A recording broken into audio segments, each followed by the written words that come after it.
আলহামদুলিল্লাহ আলহামদুলিল্লাহ নতুন ভাবে বিয়ে করছি। এখনকার বেতন 40 লক্ষ টাকা দেনমোহর। 40 লক্ষ টাকা দেনমোহর বেঁধে আবারও মানিককে বিয়ে করলো আজমিরা বিথি। হ্যাঁ বন্ধুরা, সব অভিমান ভুলে আবারও তারা দুজনে এক হলো এবং এই বিষয়টি নিজেই জানিয়েছেন আজমিরা বিথি ও মানিক। আলহামদুলিল্লাহ আলহামদুলিল্লাহ নতুন ভাবে বিয়ে করছি। এখনকার বেতন 40 লক্ষ টাকা আজমিরা দেনমোহর। বিথি জানালো, আমরা আবারও এক হয়ে গেলাম। আপনারা সকলেই জানেন মানিক কিছুদিন আগে আমাকে ডিভোর্স দিয়েছিল, আর ঠিক এই কারণেই আমরা আবার নতুনভাবে বিয়ে করলাম। তখন মানিক বলেন, আগের বিয়েতে দেনমোহর ছিল 50,000 টাকা, এবারের বিয়েতে দেনমোহর 40 লাখ টাকা।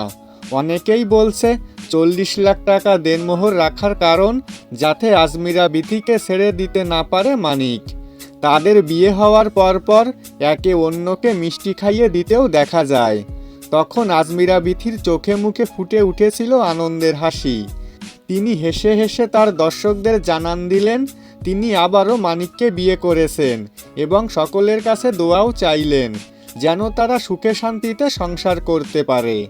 তারা আরও বলেন তারা যে একে অন্যের বিরুদ্ধে মামলা করেছিল তাও তুলে নেবে।